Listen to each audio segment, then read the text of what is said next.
عباس صاحب، Peoples party جو عمدہ الیکشن ہے اس کی کیا تیاری ہے، کیا حکمت عملی ہے؟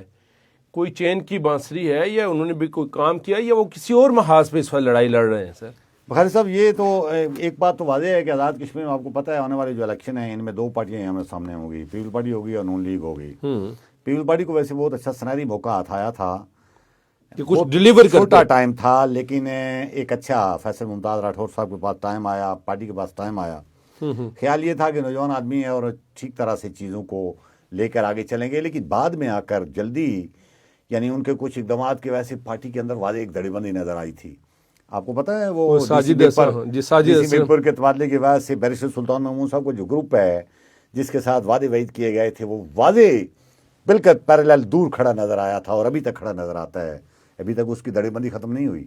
اسی طرح یہ بھی ابھی ہے قائم، لیکن اب پچھلے چند دن پہلے آپ نے دیکھا ہوگا زرداری ہاؤس میں پے در پے 2 اجلاس بالکل جی ہنگامی اجلاس بلائے گئے تھے کہ زرداری صاحب خود اس کی صدارت کریں گے، لیکن بعد میں وہ دستیاب نہیں تھے،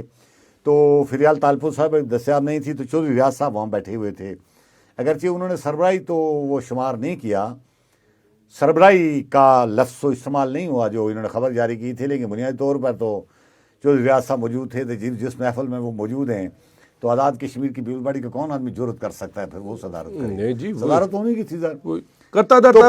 پارٹی بظاہر 2-3 گروپوں میں تقسیم ہوئی نظر آتی ہے۔ تنویر الیاس صاحب کا دھڑا وہ الگ، اس کے بھی تحفظات گریونسز ہیں بہت سارے ایشوز پر، اور آپ کو یاد ہوگا کہ پچھلے دنوں اطلاعات آ رہی تھیں کہ تنویر الیاس صاحب اپنے دھڑے سمیت پیپلز پارٹی سے نکل کر یا تو اس کنگ پارٹی میں ان کے لیے کوئی وہ کنگ پارٹی بنانے والے لوگ کوشش کر رہے ہیں کہ ان کو شامل کیا جائے، اور یہی نہیں مسلم لیگ نون کے ساتھ بھی ان کی ملاقاتیں ہوئی ہیں۔ یہ بتائیں تنویر الیاس صاحب اور چودھری ریاض صاحب کی انڈرسٹینڈنگ نہیں ہے؟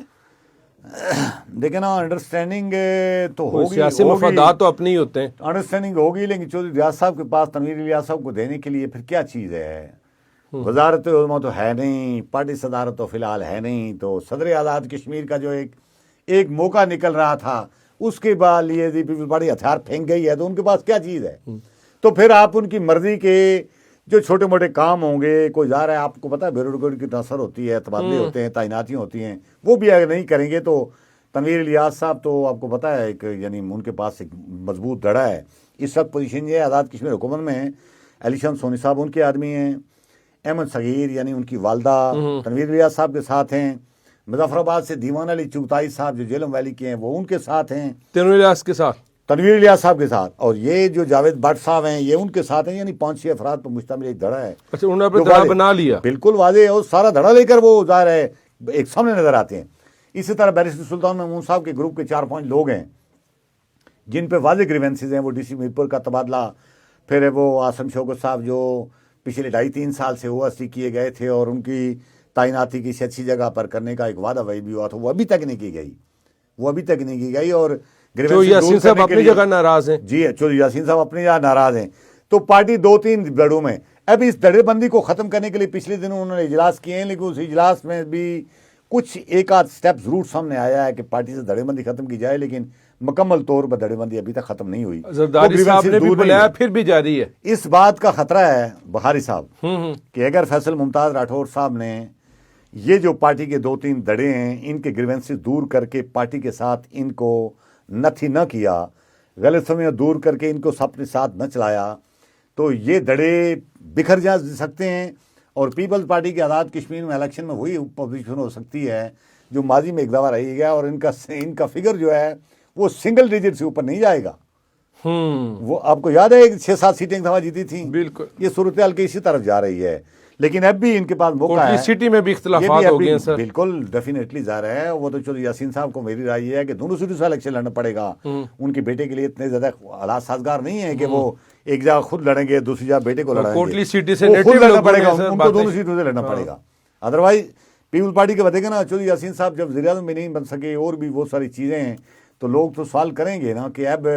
ماضی میں تو ان کو لوگ ووٹ دیتے آئے ہیں اس بنیاد پر کہ وہ کہیں آنے والے وقت میں مستقبل میں وزیر اعظم بنیں گے اور ڈیلیور کریں گے، اور اپنے حلقے کے لوگوں کی ایک ظاہر ہے ایک آنر اور رسپیکٹ ہوتی ہے، ظاہر ہے کہ میرے حلقے کا بندہ وزیر اعظم ہے۔ اب تو ظاہر ہے پیپل پارٹی نے واضح کر دیا ہے، ڈائریکشن لائن کھینچ دی ہے کہ چودھری یاسین صاحب کو انہوں نے وزیر اعظم بنایا، موقع ملنے کی صورت میں صدر بنانے کی کوشش بھی نہیں کی، تو اب پیپلز پارٹی کے پاس کیا چیز بچتی ہے جو لطیف اکبر صاحب کو دی جائے گی, جو سردار یعقوب صاحب کو دی جائے گی, جو یاسین صاحب کو دی جائے گی, تنویر الیاس صاحب کو دی جائے کیا گی, چیز بچتی ہے؟ تنویر الیاس صاحب رہے تو ہو سکتا ہے حالات سازگار بنا ہی لیں, اس لیے کہ ان کے پاس جو گدر سنگھ ہے یہ باقیوں کے پاس شاید کم ہو گئی سر وہ اب کم ہو گئی ہے, ہاں سب کے پاس کم ہو گئی ہے وہ ساری. مسائل ہو گئے اس لیے فی الحال میں میری رائے یہ ہے کہ پیپلز پارٹی کو بہترین موقع یہ ہے کہ ایسے اقدامات وزیر اعظم کریں کہ یہ جو گروپوں کا تاثر پارٹی کے اندر اس کو ختم کریں. اگر نہیں ہوگا تو پارٹی کے اندر ہے اس کو جو نقصان پہنچے گا اس کی ذمہ داری کل الٹیمیٹلی فیصل ممتاز راٹھور صاحب کی گلی لٹکے گی. اور اطلاع یہ ہے پیپلز پارٹی کو جو چلانے والے چودھری ریاض صاحب, خاص بات یہ ہے, اطلاعات یہ ہیں کہ وہ جو اجلاس ہوئے ہیں اس اجلاس میں کھل کے باتیں بھی ہوئی ہیں اور بہت سارے لوگوں نے فیصل ممتاز راٹھور صاحب کے اوپر ذمہ داری بھی عائد کی ہے کہ یہاں انہوں نے معاہدے اور وعدے کے مطابق کام نہیں کیا جس کی وجہ سے پارٹی کو نقصان ہو.